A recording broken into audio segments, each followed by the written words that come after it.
महाराष्ट्र राज्य अंगणवाडी बालवाडी कर्मचारी युनियनच्या जिल्हा शाखेच्या वतीने 3 सप्टेंबर रोजी जिल्हा परिषद कार्यालयावर विशाल मोर्चा काढण्यात आला। ही घोषणा 24 ऑगस्ट रोजी आयटक कामगार केंद्र बोरगाव मेघे येथे झालेल्या बैठकीत करण्यात आली।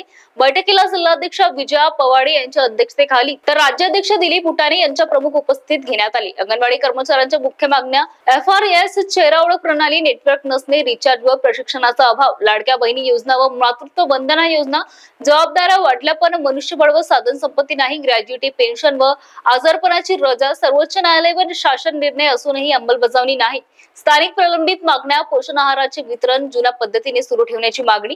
यामुळे जिल्ह्यातील अंगणवाडी सेविकांना बहिष्कार आंदोलन सुरू केले आहे। शासनाने तातडीने निर्णय न घेतल्यास 3 सप्टेंबरला होणाऱ्या मोर्चात मोठ्या प्रमाणावर सहभाग नोंदवला जाईल असे सांगण्यात आले आहे। महाराष्ट्र सरकारने अंगणवाडी केंद्रामध्ये मुलाला शिकवण्याच्या ऐवजी ऑनलाईन कामं मोठ्या प्रमाणात दिलेले आहेत। त्यामुळे मुलांना शिकवता येत नाही, म्हणून अधिकाऱ्यांना जबाब विचारण्यासाठी आम्ही गरिबांच्या मुलाला शिकवायचं की ऑनलाईन काम करायचं, अधिकाऱ्यांनी जरा आम्हाला जबाब दिला पाहिजे, त्या प्रश्न काढला पाहिजे। दुसरं असं की सुप्रीम कोर्टाने अंगणवाडी कर्मचाऱ्याला ग्रॅज्युएटी देण्यासंदर्भामध्ये निर्णय दिलेला होता, त्या निर्णयाची अंमलबजावणी सरकारने केली नाही। त्यामुळे सरकारला आमची विनंती आहे की सुप्रीम कोर्टाला जर सरकार मानत नसेल तर कुणाला मानताय, हा मोठा एक प्रश्न निर्माण झालेला आहे। म्हणून सुप्रीम कोर्टाच्या आदेशाप्रमाणे ग्रॅज्युएटी द्या, दरमहा पेन्शन द्या, त्या ठिकाणी आजारपणाच्या रजा द्या, या सगळ्या आदेश हायकोर्टाने आणि सुप्रीम कोर्टाने दिलेले आहेत, त्याची अंमलबजावणी करा। आणि या ठिकाणी अंगणवाडी केंद्रामध्ये येणारा जो आहार आहे तो आहार उच्च दर्जाचा मिळाला पाहिजे, चांगल्या प्रतीचा मिळाला पाहिजे, ही आमची मागणी आहे। आता जो THR येतोय तो गुरं जनावरं खात नाही, अशा परिस्थितीचा तो अहवाल या ठिकाणी आहार दिलेला आहे, तो आहार रद्द करून आम्हाला तात्काळ चांगल्या प्रतीचा आहार सरकारने दिला पाहिजे, यासाठी हा मोर्चा या ठिकाणी आहे।